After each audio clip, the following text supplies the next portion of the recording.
All praise be to the Most High, man. I hope that y'all are blessed and having a blessed day. This is a word I have that's been on my spirit. I've been talking a lot about love in the marital sense, right? And understanding that the Western world, this getting a wedding ring and put it in on a sister's finger and proposing, that is nice, that is cool. But marriage becomes marriage when a man lay with a woman and he have the understanding, right? Many of us are laying with multiple people, my brothers, and y'all are technically committing adultery.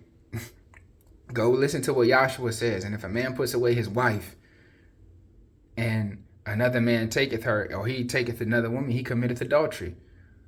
Why? What are the reasons that a man can put away his wife, i.e. file for divorce? There are only a few reasons. Adultery beeth a reason, and death. This is why the words say, till death do us part. And a man can forgive a wife if she is adulterous, and a wife likewise a man. But when you forgive a person who committed that sin, when you forgive them, you forgave them. You can't bring it up no more. So if you don't think you can forgive them, leave. But that's a whole nother conversation that just took a minute. I want to talk to y'all about 1 Corinthians 7. I have it right here. I'm going to read it to you all. It says, now for the matter that you wrote about, it is good for a man not to have sexual relations with a woman, but since sexual immorality is occurring, each man should have sexual relations with his own wife. With his own wife. And each woman with her own husband. The husband should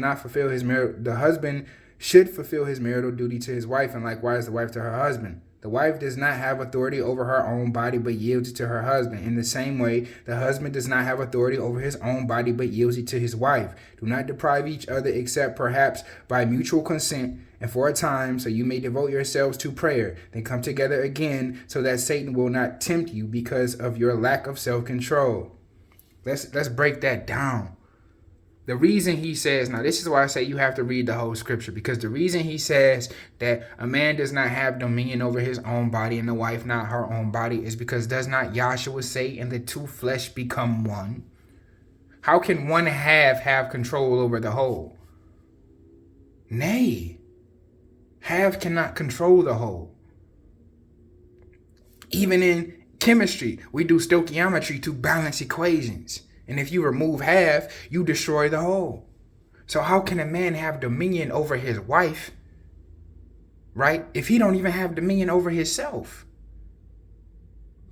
They are both one flesh. So they have to move in one flesh. This is why you have to come into agreement when you go into a fasting. Because y'all are together, because not to say that you couldn't control your sexual desires, but you are together so that you can fulfill your sexual desires in a righteous way, because God created sex, so it is God's creation, so it is a righteous thing. But the devil likes to what? Pervert, to steal, to kill, to destroy, all those things that are righteous. You feel what I'm saying? So a lot of you all get that wrong. A lot of you religious individuals say, well, she my wife, she's supposed to do what I say. Yeah, and you're supposed to do what she say when she asks you to do something. But how many of us do that? That's a real, when she asks you to do the duties that God told you to perform to her, and you make excuses. But that's a whole nother conversation. And likewise to my sisters, come to an agreement. She may not be able to have sex all the time. People get older and their body don't work the way it used to work. So y'all have to have that understanding as well. Marriage was not just for the fulfillment of sex, but for the fulfillment of God's will in your life. For the fulfillment that you may in your marriage glorify the Most High God. There's going to be what they say in Ecclesiastes, and there's a time for all things. You know what I'm saying? There's a time to abstain, and there's a time to have sex. There's a time for peace. There's a time for war. You feel what I'm saying? So be mindful of that. Be mindful of that. She is his daughter, and you are his son. Y'all are not just sex toys and objects. Don't let the devil get in your mind and play with you. Not on this good day that the Lord hath made. Don't play with my God. You know what I'm saying? Next, we're going to talk about one of my favorite verses. You know what I'm saying? Ephesians 5:25 through 33. You know what I'm saying? I'm going to read it for you. Forgive me if I mess this up. Husbands, love your wives just as Christ loved the church and gave itself up for her. They refer to the church as a woman.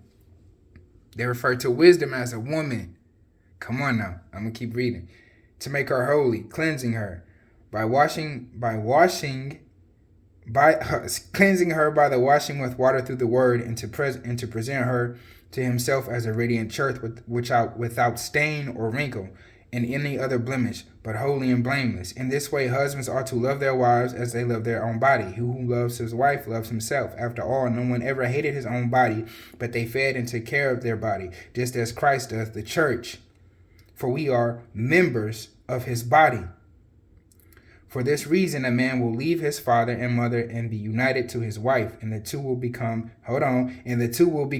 one flesh. Come on now. This is profound. This is a profound mystery, but I am talking about the church. I'm talking about Christ in the church. However, each one of you also must love his wife as he loved himself, and his wife must respect her husband. Now listen, I messed up a little bit in there, but all that is saying, right? If you go read Songs of Solomon, I had a brother break that down. Songs of Solomon is talking about both the fleshly relation between a man and a woman and the spiritual relation between the Most High Yah and the church. They refer to the woman as a church. So he who have eyes to see, let him see. If you have ears to hear, let him hear. You just heard me read it. It is a mystery. He's not just talking about a man and a woman. He's talking about Christ and the church, the Most High Yahshua and the church. You know what I'm saying? But I'm talking to you all and pertaining to your wives. You heard it right out the book. Ephesians 5:20. What is that? 25 through 33. Love your wife like you love yourself. But see, here go the caveat. If you don't love yourself, how can you love your wife? I've said this many times. I've spoken this to many of my brethren. You cannot give something that you have never experienced. If I don't have money, if somebody need to borrow $20, I cannot give what I don't have. And in order for you to have love, you first have to go and obtain it for yourself, which means you have to treat yourself like you love yourself. You have to treat your wife. How you treat your wife, like it just said, like you love yourself. Because what man ever hated his own self? Even the arrogant, even the prideful, even the boastful love themselves.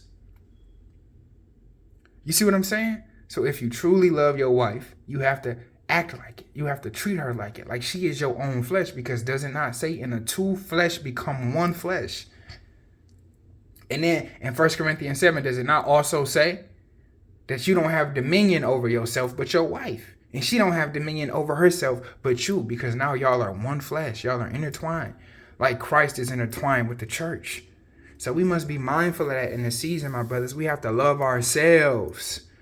How do you love yourself? By loving the Most High Yah. Then, by doing that, you have the ability to love your wife. But you cannot love a person if you don't have love for yourself, which means we have to do some healing, which means we have to take better care of our relationships with God, better care of our relationships with ourselves. We have to eat healthy. We have to start going to the gym. We have to seek after wisdom. We have to learn the things that the Most High has told us to do, because in discipline is where you find love.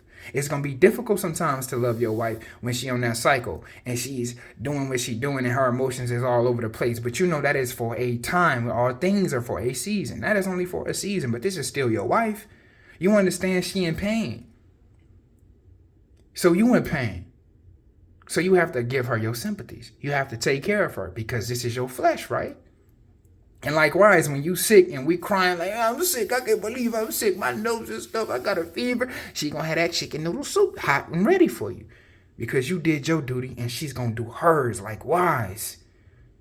God does his duty and we have to do ours. We have to be faithful in this season, not just to the flesh, but to the Most High God. Because isn't it not said that this is a mystery? He is not just talking, the Apostle Paul was not just talking about the fleshly relationship, but also the godly one. Come on now. I hope that y'all are blessed and having a blessed day. May the Most High God rain blessings upon you and your family. May he break you free of those generational curses. May he heal your mind, your body, and your spirit. May he remove with peace and swiftness all the things that do not belong, so that you may know peace, abundance, and blessings for all the days that you walk this earth. May your generations be fruitful. May they be bountiful. Until the last days, may your people know nothing but peace, love, and blessings of the Most High God, man. Peace and love.